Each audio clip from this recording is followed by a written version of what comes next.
what are some of those KPIs that you would tell them to get hyper focused on? Maybe this is a little bit of a redundant piece of content for you since you're in so many best practices group, but let's assume somebody's not constantly consuming that information. So there's two things. One, I think if you start taking your perspective on your business like you're an investor in the business, right? You'll start looking at the business a different way. So you should look at the business the same way any private equity investor or potential investor in your business will look at it. And that is, are you consistently growing revenue at, 10, 15, 20% a year?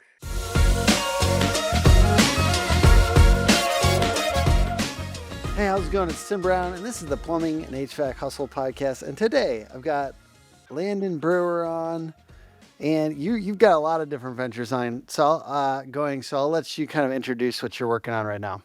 Well, right now I am the CEO of a organization called Platform Partners. We've got, about 30, 35, 40 locations across the country, plumbing, air conditioning, and electrical, and a couple $100 million in revenue, highly profitable, fast growing, one of the probably the less talked about assets in the space because we haven't, garnered much attention and haven't even gone to market yet. But that's what I spent the bulk of my time on. Plus, we do a lot of other best practices related stuff. Run some industry groups and anything and everything that kind of circumnavigates the plumbing, air conditioning, and electrical field. So I was curious for when you do that and you provide it as almost a service. What is your reason for being so blunt and honest with people when they talk to you about this stuff? Do you feel like you're kind of trying to help people not get their butt handed to them? What is the vibe on that? Well, I think it's a couple of things. One, I've been the victim of that myself, right? I've been scammed out of money by people that have, led themselves out to be gurus in like the investment community and stuff like that. I mean, I have lost millions of dollars from people that have just weren't who they said they were, and that I've invested in. And I wish somebody would have told me not to do it, right? Would have Mm-hmm. advised or given me some credit references. Now, that's one piece of it. The other piece of it is, nobody wants to get stomped by any guru. I don't care who you are, and that's not the goal. But uh,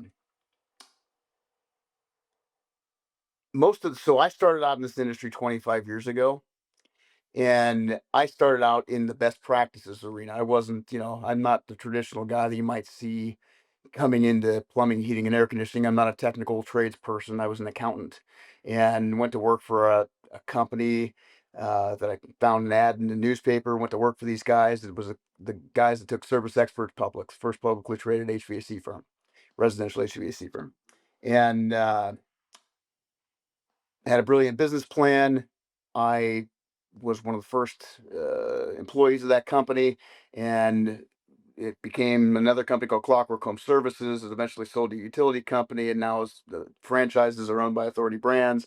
But we had thousands. I ran the division that I ran. It was the independent contractors division, and I had thousands of contracting clients across North America. That I was the guy that would write the manuals and teach people how to implement the systems and build the financial models and analyze their financials and help them with their KPIs and I really like I when I got into it, I didn't think I was going to enjoy it. For me, it was like a what can I do from a career standpoint and how can I make some money?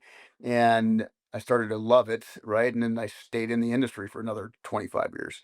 And at the time, fast forward 25 years later, I still have all of those same connections and friends and partners and people that I've done business with over the years.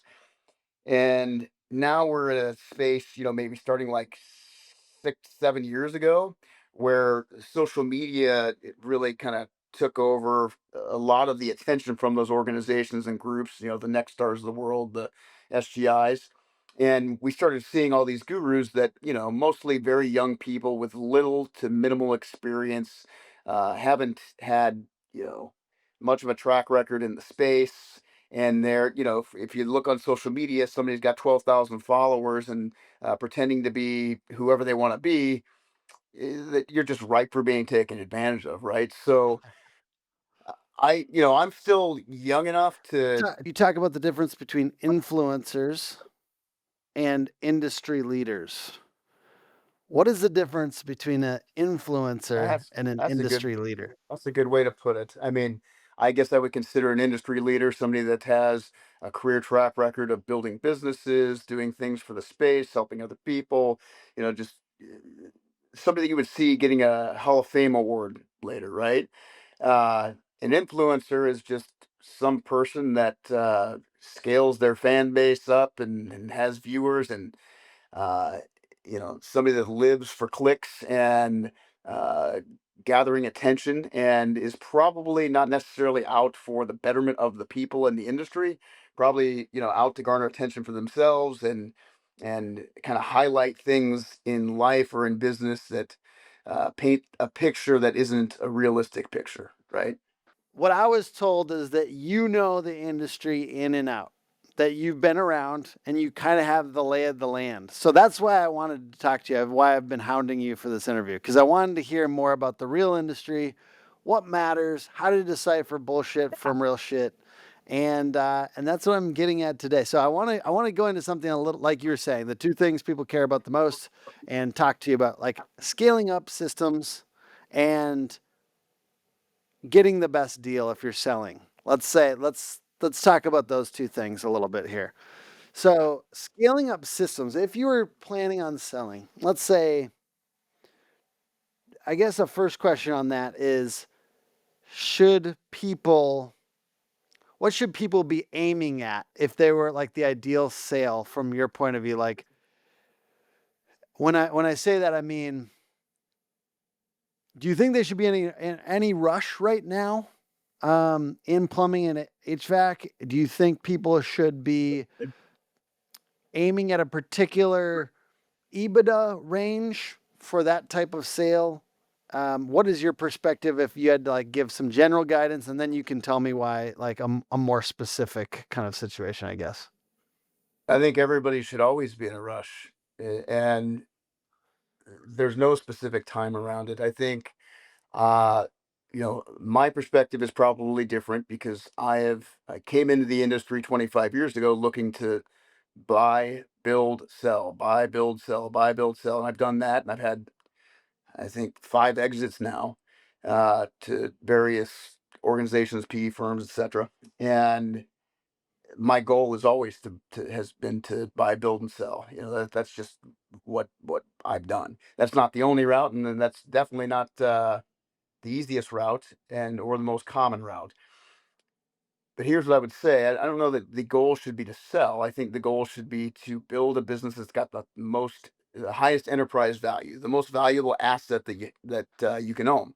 And whether you decide to sell that or keep it is just you get to determine what offers on the table, right? So it's no different than any other asset that you might own, a home, investment property, collectible item. It really is no different. Your business is just an asset. The problem is most people like it becomes their identity, and you can't take your idea. When your house becomes your identity, you might overvalue your house, right? When your home Mm, becomes your identity, or your business becomes your identity, you might overvalue your business. And mm, when your business becomes your identity and you're not sitting here at an investor level where it's an asset and you're sitting in the business and the business is relying upon you, it's just not going to be as valuable. It's also going to be more stressful, more risky, just and less desirable in general, right? yeah. And so if you're going to build a business, most people don't go into the business the right way. And the right way for me is go into the business to build something that's got a tremendous value attached to it. And whether you want to keep it because it's a cash cow for you or you want to sell it because you have the right opportunity, like put yourself in a position to do that. Nobody does it. Most people come into the business because hey, I can do this better, or, I want to work for myself. I don't like the people I work. I want to work with better people, or I can, have this idea, or I want to make more money. I want to build something that can enable me to retire. Just that's the idea that they come in with. and then they get hit with a whole bunch of stuff. They don't know how to scale it effectively. They don't know how to put the right infrastructure together. They don't know how to turn it into a valuable asset that you can sell for tens of millions of dollars. I mean, most of my friends that have been in the space have been, their average age of somebody in the space now is probably in their 60s. That means they've been in this business for 40 years. And if you've been in this business for 40 years and you haven't built something that you can sell for $20 million, what have you been doing? Right? Or what have you not learned, or what perspective have you not had that's led you to, hey, this is how I should build it? I appreciate that. Talk to me about like as you're looking at the most important numbers, scaling up systems. Maybe when you're smaller. Like I think about the most common scenarios for me for whatever reason. I think about like that 2 to 3 to 4 or 5 million because a lot of our clients are like that 5 to 15 million. Just to be real, maybe in the HVAC Well, space it's a little bit bigger because there's a lot of like coming together. But what is your perspective on like if you are on that early side? I think those people often have a little bit more time to watch content and stuff like that. What are some of those KPIs that you would tell them to get hyper focused on? Maybe this is a little bit of a redundant piece of content for you since you're in so many best practices group, but let's assume somebody's not constantly consuming that information. so there's two things. One, I think if you start taking your perspective on your business like you're an investor in the business, right? You'll start looking at the business a different way. So you should look at the business the same way any private equity investor or potential investor in your business will look at it. And that is, are you consistently growing revenue at, 10, 15, 20% a year, while increasing your margins and increasing your EBITDA? If you're not doing that, you have a business that isn't going to continue to elevate in value. That's number one. But in order to do that, now you got to put your operator hat on and take off the investor hat. And the operator hat is, how do I generate more calls? How do I maximize what's happening on those calls? So probably the biggest KPI right now would be, I guess, your customer lifetime value, or what some people might call your blended average. Every time you run a call, you generate this call, how much revenue are you generating every time you get that new customer, right? And second would be how much revenue on every repeat customer, because that's going to give you kind of a go forward, as long as you have a system that's put in place to continue to monetize those customers. That's going to be kind of your recurring revenue stream.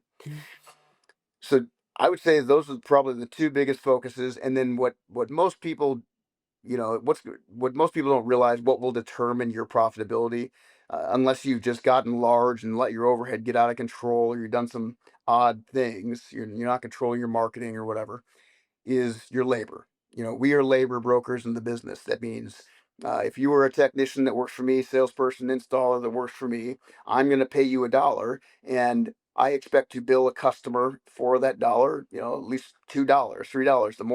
The more I can build that delta, the more valuable every transaction will be, the more valuable long term the customer will be.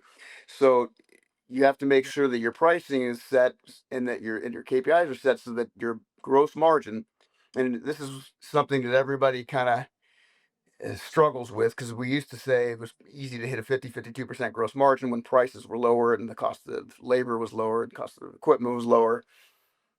But now people are kind of targeting that 47 to 48, 49% as kind of a benchmark. But let's just round it off to 50, right? Build your business so that you can achieve a 50% gross margin. Build your business so that even if, whatever happens, whatever financing you're using, whatever discounting is happening, whatever's going on in your business, you achieve a 50% gross margin. That makes it easy to know that if you're going to produce $2 of revenue, $1 of that revenue is going to go to cover your overhead.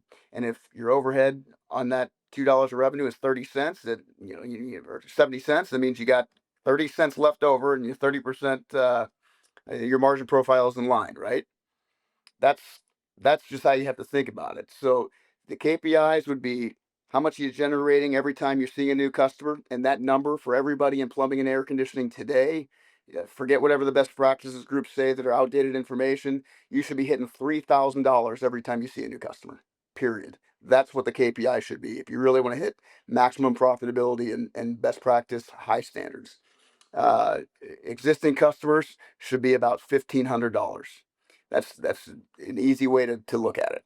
Most people will say, "Man, I'm getting $1,500, $2,000 on a new demand customer." Well, you're underperforming what everybody else in the industry is able to do. I've got businesses from East Coast to West Coast, north to south, and we're able to hit 3,000 across the country.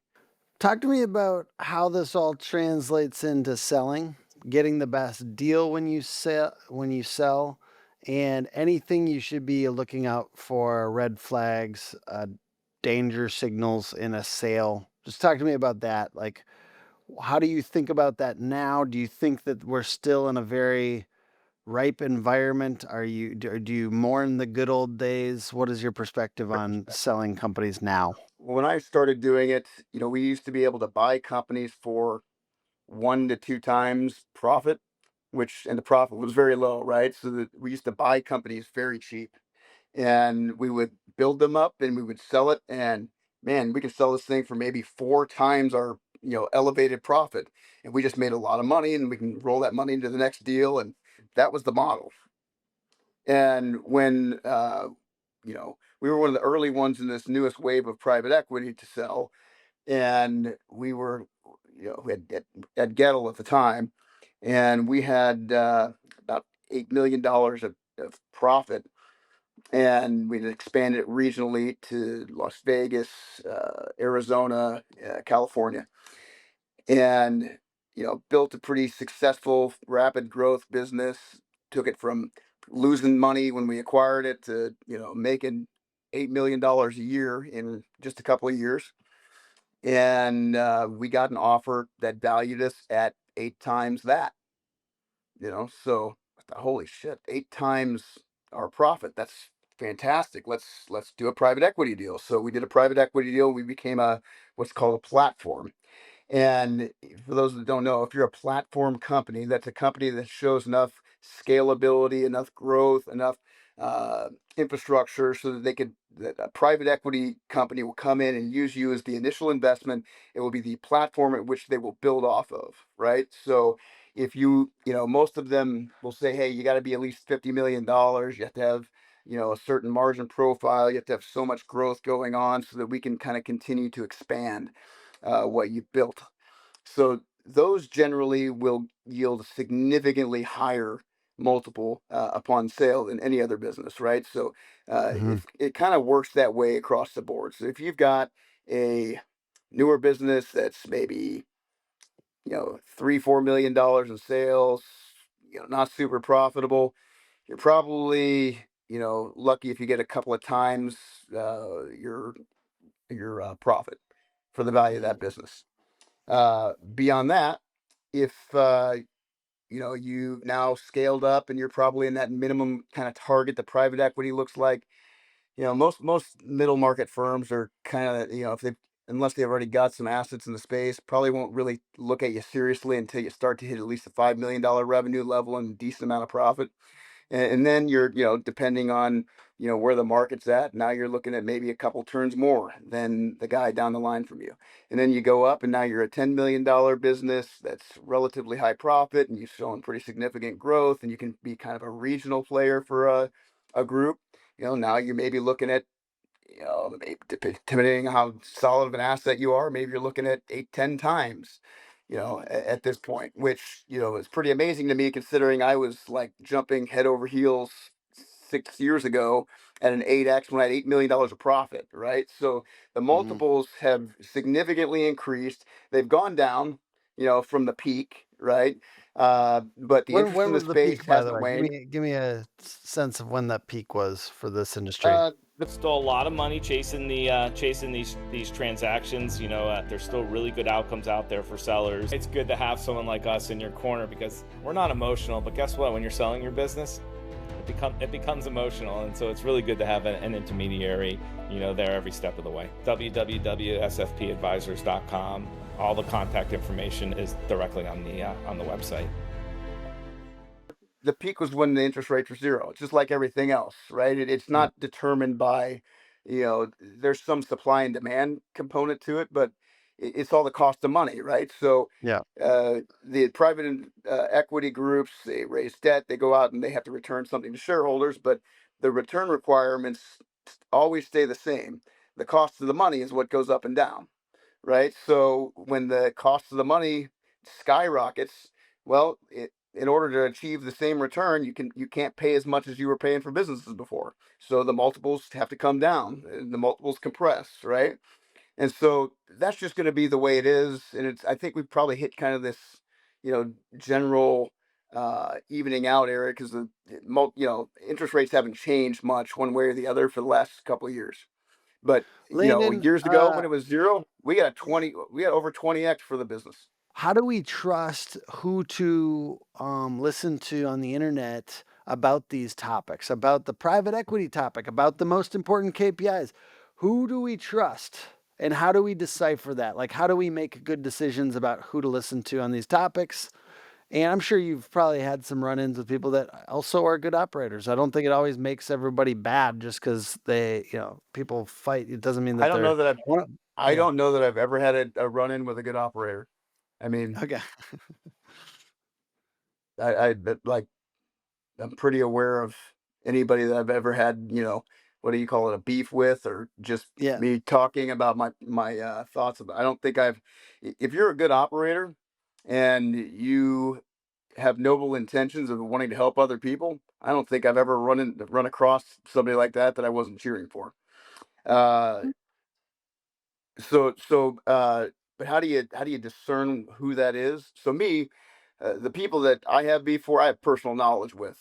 Either they worked with them, fired them, directly competed with them in my marketplace, and know all of the same people. Like, I know them very well, or even help them at some point.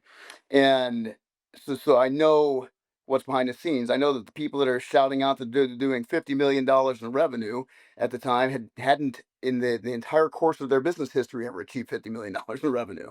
So I see it, and I know the business. I mean, hell, I helped work through some of their financials and set budgets, and I know they're not hitting those numbers, right, when they're out there talking about on social media. But so discernment to me on social media is pretty easy, because I've never met Grant Cardone. I don't, but you can tell the guy's a con artist from a mile away, right?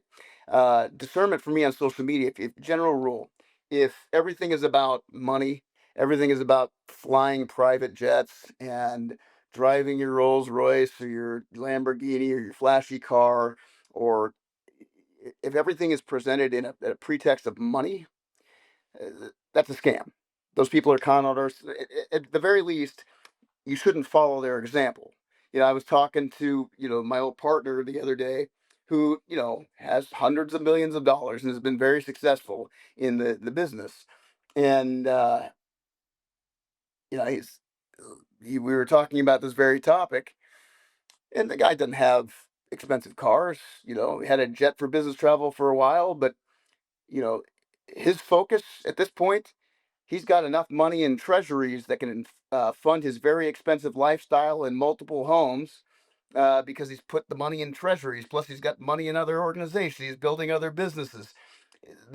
He'll never have to the interest income that he will have will fund his much more luxurious lifestyle than I'll ever want to have, right? Because he didn't put money into depreciating assets like $400,000 vehicles that are going to be worth 150 grand 4 years from now. I want to note that's a great point. Just like I believe that we don't have to act luxurious to like demonstrate our expertise in business. I want to note for a second. I think I'm also thinking of this in terms of it is good to have personal knowledge around people that we take advice from. I actually have a hard time. I mean, I love having these conversations. I love my podcast. I get to learn from so many people, but I have a very hard time really taking advice unless I know more about their business, like for real. It goes back to the age old, like we're all comparing revenues when profit, I know that's pretty commonplace now to talk about profit margins and things like that. And it's really, really important for the industry, not just revenue. But the same goes for all this stuff. It's very hard for me to take advice unless I like have an inside knowledge of what your business is doing right now. It's hard, and people should try to get around with people and spend like days with them sometimes. I like that. I like that, like going out to somebody's office and going to like spending some time like in their actual office for a couple days. Like I think that that's good, and getting like a little bit more in with people than just the surface level. I know that you've had these deeper, longer conversations with people in the industry, and I don't think you need to borrow any names to come off as authoritative. You've done some amazing things in your own right.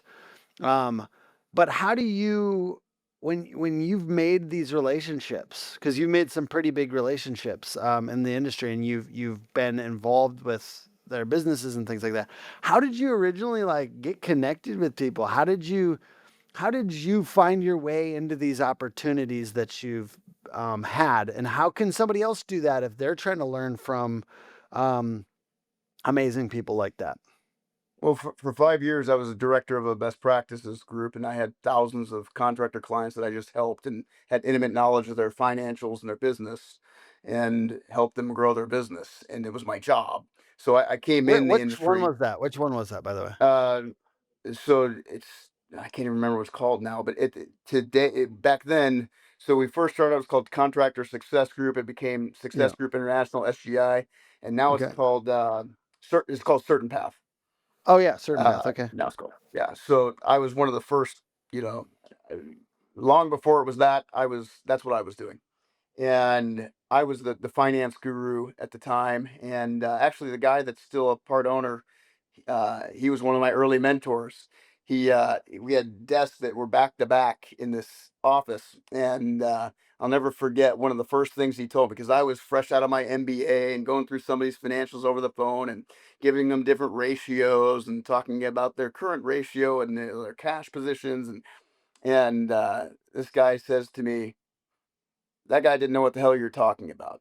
And I said, "Well, how do you know? You weren't on the other end of the phone. Like, how could you tell?" He goes, "Because I don't know what the hell you're talking about, and I'm smarter than 99% of these idiots." And I said, "Okay." I said, "Well, what did you tell me?" He goes, "You need to start speaking in third grade. Speak in third grade, because when you start speaking in your MBA speak and you're using these advanced analytical things, you're going to lose people. And you lost me, so you definitely lost whoever you're on the phone with."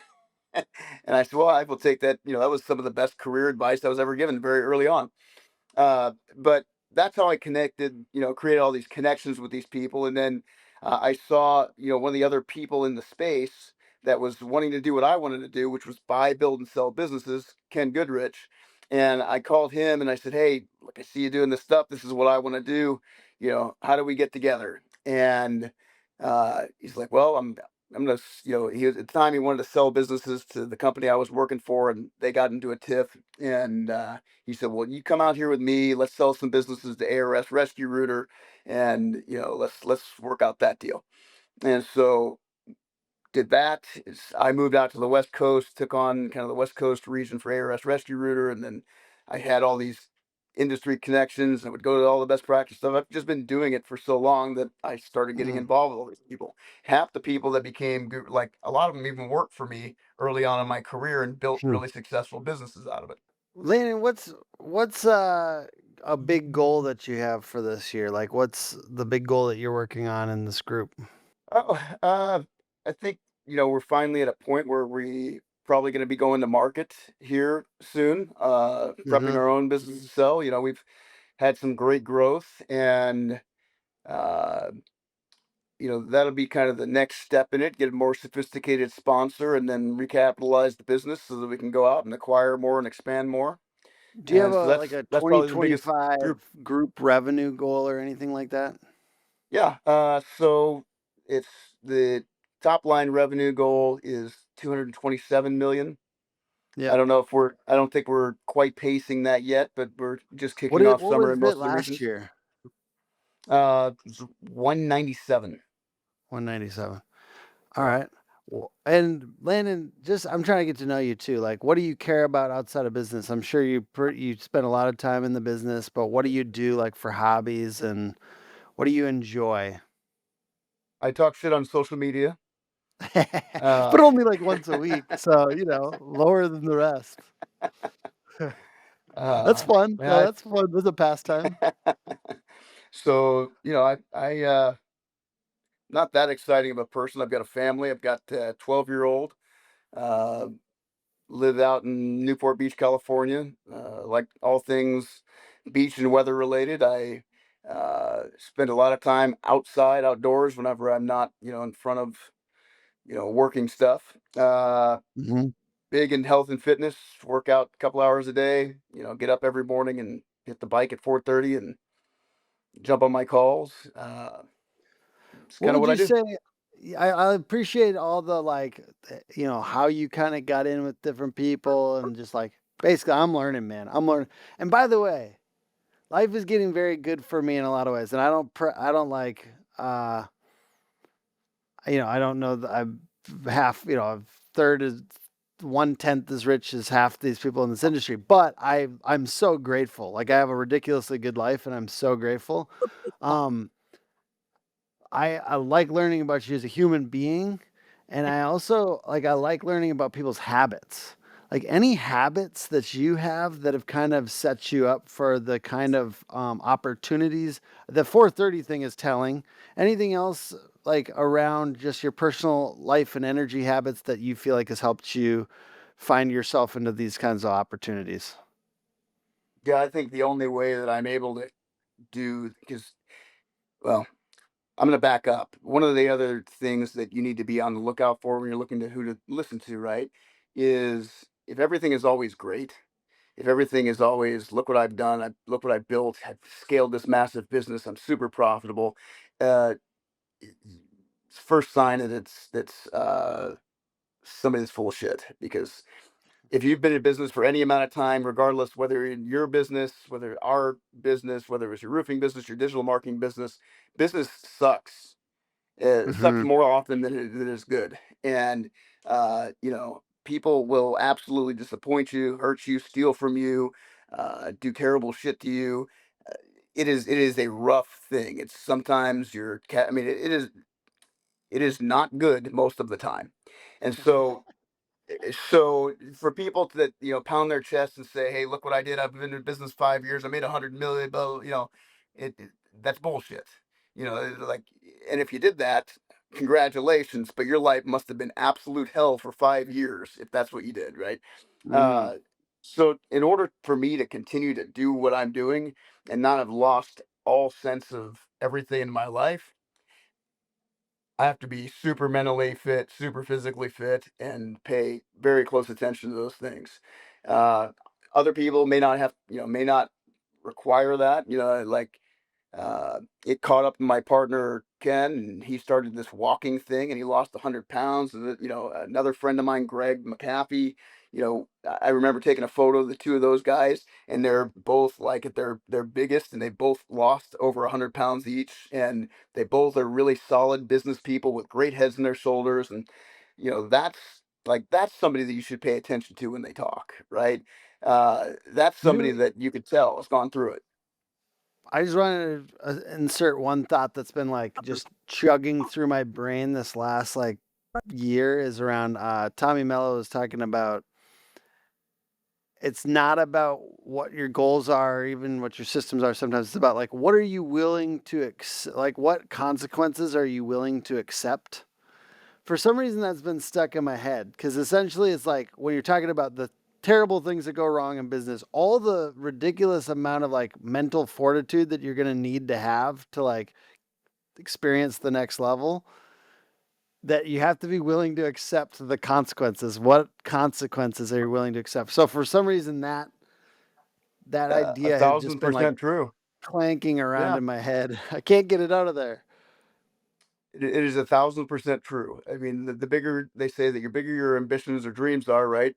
The bigger that the obstacles that you're going to be faced with, and they will attack your family, they will attack your business, they will attack your health, they will attack you personally in ways that I never even thought would be attacked. And every time I go to a transitional deal, like when I was leaving Gettle, or was doing the legacy thing, or when I was doing the ARS thing, or all of these different transitions, I think to myself, and I've talked to my friends about this, do the same thing. I'm going to stop, or I'm going to quit for a while. I'm going to retire for a while. I'm going to get to the gym and do this. But so I usually have a small transition where I'm just not doing anything. And immediately I start to feel like less useful, right? I start to feel like I'm not utilizing the talents that God gave me for a specific purpose. I need to be out there utilizing them in some way, which is why I did Yeah. most of the social media stuff and the groups. It's like, God gave me a talent to write things, to say things, to teach people things to a certain extent, and to build businesses. So I'm going to share that in whatever format. Now, I personally, it took me a lot to get on social media because I don't like to have my stuff out there. I like to be relatively private. It takes me even more to get on these podcasts and things. I'll never listen. I have my own podcast now, which I never wanted to have, and I've never listened to it because I can't stand hearing myself speak and rewatching it, right? I don't like that. You also But probably I've don't have time to spend to actually, what but I just, time gets a little scarce. I've shot commercials and been on the TV Yeah. and radio, and I'm like, I will never watch it ever because Yeah. it makes me physically ill to think about it for some reason. Like I get up on stage, I'll never forget the first time I had to get up on stage in front of hundreds of people and talk. And the Yeah. guy that was like the keynote speaker was next to me in the back room, and I said, "Do you have any advice for me?" He goes, "Yeah, just don't screw it up. There's like 5 million writing on it." I'm like, oh, great. And he said, no, no, just go up there and be exciting. Whatever you just say, exciting things. I'm like, I'm talking about accounting and KPIs. It's not exciting. He said, just get up there with a lot of energy and the crowd will follow you. So I get up there, I'm going from side to side to side to side to side. And I come off after 45 minutes. I've sweat through my entire suit and I just feel like exhausted. And I said, how did I do? And the guy goes, little less excitement. People in the front row got sick, I think.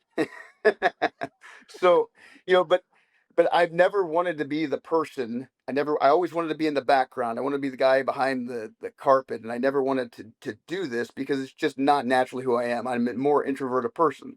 But I've Yeah. learned to build this skill set because if I can't share with people, if I can't be on the different platforms, then I'm not using the talents that God gave me like Yeah. the way I'm supposed to be using it. And so it's a means to an end for me. Other people, the influencers and stuff, they like I feel like they thrive on how many followers they have and how many likes and how many and I guess you get to monetize that too, which is why I'd be like the worst ever influencer because it's the worst idea for me. But Well, they my thing, thrive the on reason that. I do it because I've tried to turn myself into an influencer because otherwise I have to trade. It's a one resource. It's a type of resource, right? And so otherwise I have to trade money to Trade money for it. influencers Yeah. so I just like, all right, I'll just do the work to do it because I kind of see how it's done. You know what I mean? So I've tried, and I'm not ashamed to say that, even though it's cringy. No, Just because it's good for business and you can trade it as it's a a form of resource. currency. Yeah, Yeah. it's a form of currency today. Yeah, for sure. So For you sure. kind of talked to me about all these things. Some of it related to the industry, gurus, who to listen to, and you've also talked a lot about kind of like scaling stuff and scaling and selling. Any other like systems or habits you would say that you really coach on? You talked to so many contractors. Scaling habits, things that you coach on, things that you push people to do just to kind of get this out there. This is your podcast for the month or whatever.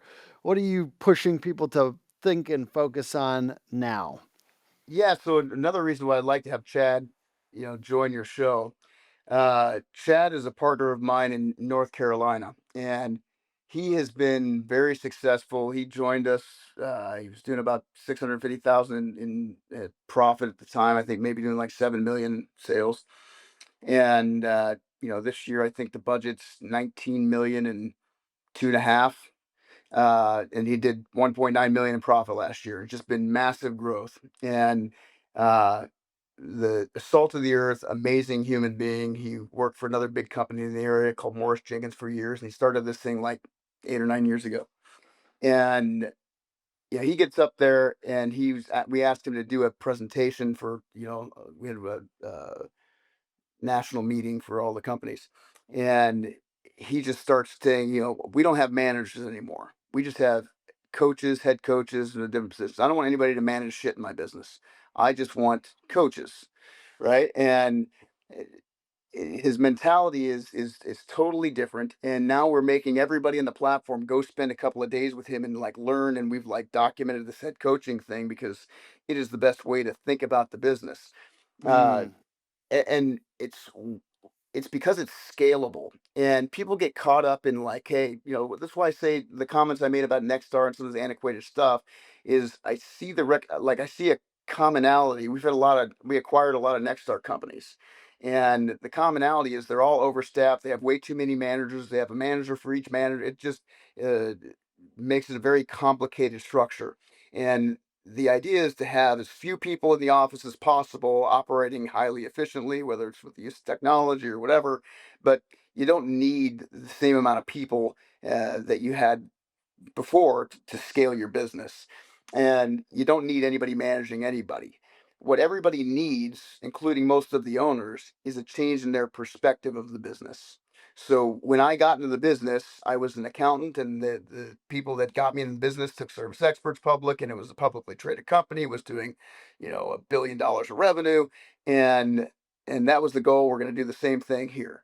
And so my perspective coming into the industry is like these things should be $1 billion business.